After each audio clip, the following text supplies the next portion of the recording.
जैसे कि आपने थंबनेल में देखा ही होगा, कैमेरा रॉ का 18.5 वर्जन यहाँ पे आ चुका है। अगर मैं आपको बोलूँ कि अगर ये वर्जन आप यूज़ करते हो तो आपका बहुत ही सारा वर्क ईज़ी हो जाएगा।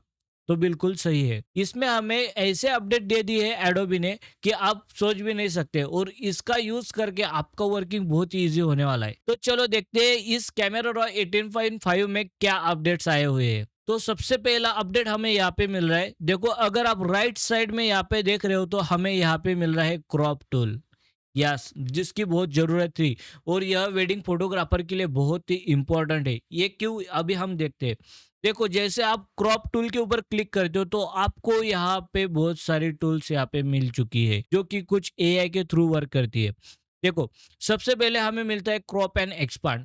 बहुत बार हम इमेज को क्रॉप करते हैं, कुछ हम जियोमेट्री का यूज़ करते हैं, तो उस सिनेरियो में हमारा जो इमेज का आउटर फेस है वो हम फोटोशॉप में जनरेटिव एआई करते थे, उसकी वजह से फिलअप होता था। अभी सारा वर्क यहीं पे होने वाला है। देखो, सबसे पहले हमें यहाँ पे एनेबल एक्सपांड करना है। इसकी वजह से क्या होगा, जो भी हम एरिया एक्सपांड करेंगे वो यहाँ पे एनेबल हो जाएगा। हमें यहाँ पे बहुत सारी प्रीसेट मिल जाती है क्रॉपिंग के लिए। अगर आप कोई डिफरेंट डिफरेंट साइज में आप अपने फोटो को क्रॉप करना चाहते हो तो आप यहाँ से कर सकते हो। जैसे अभी फॉर एग्जांपल के लिए मैं 4:3 लेता हूँ, तो हमारा इमेज यहाँ पे 4:3 में क्रॉप हो चुका है।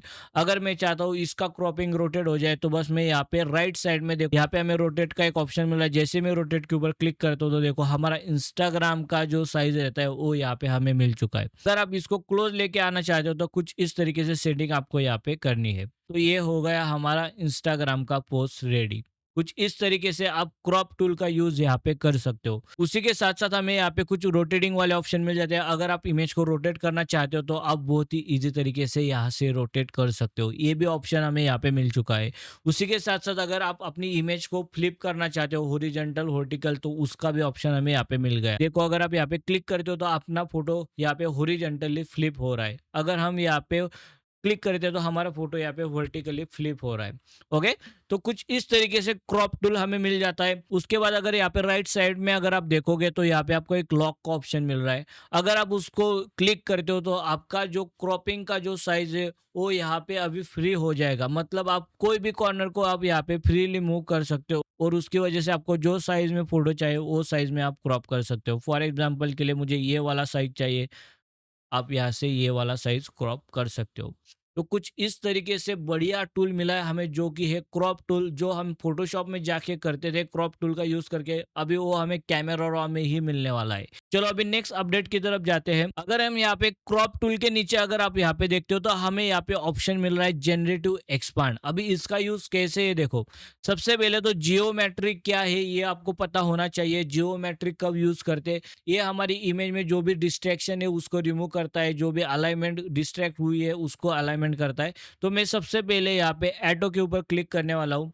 जैसे ही मैंने ऐटो के ऊपर क्लिक किया, यहाँ पे मेरी अलाइनमेंट में जो भी ये रस था वो सॉल्व हो चुका है। अभी फॉर एग्जांपल के लिए मैं अभी स्केल को यहाँ पे माइनस करता हूँ। ओके, तो अगर आप यहाँ पे कॉर्नर देखोगे तो इसका कॉर्नर यहाँ पे बेंड हो चुका है, मतलब इसकी अलाइनमेंट उसने सेट करके दी हुई है। अभी मैं चाहता हूँ कि मुझे यही फ्रेम चाहिए, मेरा कपल यहीं पे होना चाहिए। तो अगर आप यहाँ पे देखोगे तो पूरा आउटर साइड में हमें एम्प्टी पेस मिल रहा है। अभी यहाँ पे वर्क करने वाला है जनरेटिव एक्सपांड। देखो, अभी जैसे हम यहाँ पे क्लिक करते हैं तो हमें यहाँ पे दो ऑप्शन मिल जाते हैं, कंटेंट अवेयर फिल। मतलब ये क्या करता है, हमारी इमेज को एनालाइज करता है और हमारी इमेज में जो भी पेस है, हमें जहाँ पे भी हमें फिलअप करना है एक्सटर्नल पार्ट, उसके आसपास का एरिया एनालाइज करके वो वहाँ पे हमारी इमेज में एम्प्टी पेस वहाँ पे फिलअप करके देता है। लेकिन ये 100% वर्क नहीं करता है एवरी टाइम।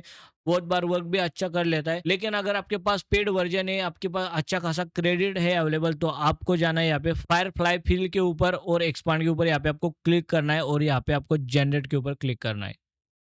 देखो, जैसे मैं यहाँ पे जनरेट के ऊपर क्लिक करूंगा तो ये कुछ टाइम लेगा, और उस टाइम के बाद वो जो यहाँ पे एम्प्टी एरिया है उसको ये यहाँ पे फिल करके देगा। देखो, देखो भाई, इसने कितना बढ़िया तरीके से हमारा जो एम्प्टी पेज था उसको फिल कर दिया है। अगर आप यहाँ पे देखते हो तो आपको और दो ऑप्शन मिल जाते हैं, मतलब आपको यहाँ पे तीन ऑप्शन मिल जाते हैं। तो कुछ इस तरीके से हमें एआई टूल यहाँ पे मिल चुका है, जिसकी वजह से हमारा यहाँ पे टाइम बहुत सेव होने वाला है। चलो नेक्स्ट अपडेट की तरफ जाते हैं। जैसे आप इरेज वाला टूल क्लिक करते हो तो यहाँ पे आपको एआई वाली बहुत सारी टूल्स आपको यहाँ पे मिल जाएगी, और इसमें हमें ऑप्शन मिल रहे हैं रिफ्लेक्शन, पीपल, ब्लेमिशेस और डस्ट। ये सारे एआई टूल से कैसे वर्क करते हैं देखो।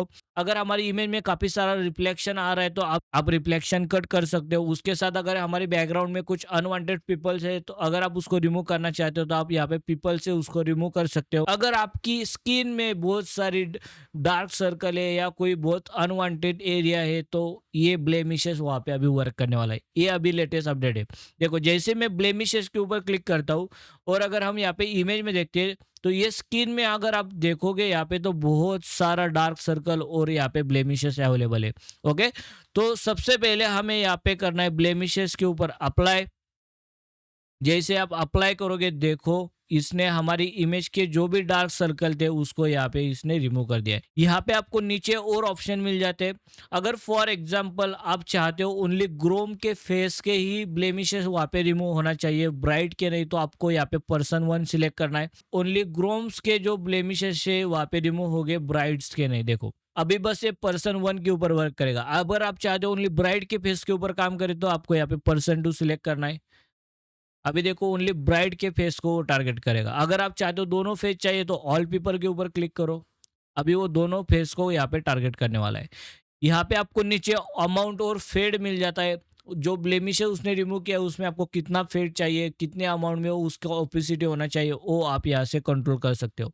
फॉर एग्जाम्पल अगर आपको कोई एरिया नहीं चाहिए, मतलब कि उसने ऑटोमेटिकली कोई जो एरिया डिटेक्ट नहीं होना चाहिए तो वो भी कर लिया, अगर आप उसको रिमूव करना चाहते हो तो आपको यहाँ पे रिफाइन वाला एक ऑप्शन मिल जाता है। देखो जैसे अगर मैं चाहता हूँ कि ये वाला पार्ट नहीं होना चाहिए था तो आपको यहाँ पे बस कुछ इस तरीके से ड्रॉ करना है, वो वाला पार्ट वहां से हट जाएगा। तो कुछ इस तरीके से बहुत ही इंपॉर्टेंट टूल हमें यहाँ पे मिल गया है जिसकी वजह से हमारा काम बहुत ही इजी होने वाला है। अभी हमें फोटोशॉप में जाके मैन्युअली हील वाला टूल यूज करके हर एक स्पॉट को रिमूव करने की जरूरत नहीं। चलो नेक्स्ट अपडेट की तरफ जाते हैं। अगर हम यहाँ पे मास्किंग वाले सेक्शन में जाते हैं और फॉर एग्जाम्पल मैं कोई भी मास्किंग यूज करता हूँ, मैं अभी फॉर एग्जाम्पल के लिए सब्जेक्ट सेलेक्ट करता हूँ तो हमारी सब्जेक्ट के ऊपर मास्किंग अप्लाई हो जाएगी। लेकिन हमें यहाँ पे दो स्लाइडर मिल रहे हैं, एक तो हमें फेदर मिल रहा है और दूसरा मिल रहा है एजेस। जैसे मैं एजेस को माइनस करता हूँ तो जो भी हमारा एरिया यहाँ पे सिलेक्ट है वो अभी अंदर की तरफ चला गया है। जैसे मैं एजेस को बढ़ाता हूँ उससे थोड़ी एजेस हमारी बाहर जा चुकी है। अगर मैं इसके ऊपर डबल क्लिक करता हूँ तो हमारी एजेस वहाँ पे रियल जितनी थी सिलेक्ट उतनी हो चुकी है। अगर मैं फेदर को बढ़ाता हूँ तो देखो जो भी हमारी एजेस है वो यहाँ पे स्मूथ हो चुकी है। कुछ इस तरीके से ये हमारा नेक्स्ट अपडेट हमें यहाँ पे मिल रहा है। नेक्स्ट अपडेट की तरफ जाते हैं। अगर आप हिस्टोग्राम के ऊपर राइट क्लिक करते हो तो आपको यहाँ पे मिल रहा है शो वेक्टर स्कोप। मतलब कि अभी आपको हिस्टोग्राम के साथ साथ यहाँ पे आपको वेक्टर स्कोप भी मिलने वाला है। और दूसरी बात अगर मैं यहाँ पे राइट क्लिक करूँ तो यहाँ पे आपको शो स्किन टोन इंडिकेटर ये वाला ऑप्शन मिल जाता है। ये लाइन क्या करता है, हमारी इमेज का जो स्किन टोन है वो कहाँ पे होना चाहिए ये हमें इंडिकेट करके बताता है। ये वाला ऑप्शन डाविंसी रिजॉल्व में है जो कि अभी हमारा कैमरा रॉ में आ चुका है। तो इतने बढ़िया बढ़िया ऑप्शन हमें यहाँ पे अभी कैमरा रॉ में मिल चुके हैं जिसकी वजह से हमारा जो वर्क फ्लो है बहुत ही इजी होने वाला है। अगर आप पेड वर्जन यूज करें तो बस आपको कैमरा रॉ को अपडेट करना है और आपको ये सारे टूल एक्सेस करने के लिए मिल जाएंगे। यूज करके देखो और कमेंट में जरूर बताना ये वाले अपडेट्स आपको कैसे लगे। चलो मिलते हैं गाइस नेक्स्ट वीडियो में कुछ नए टॉपिक के साथ।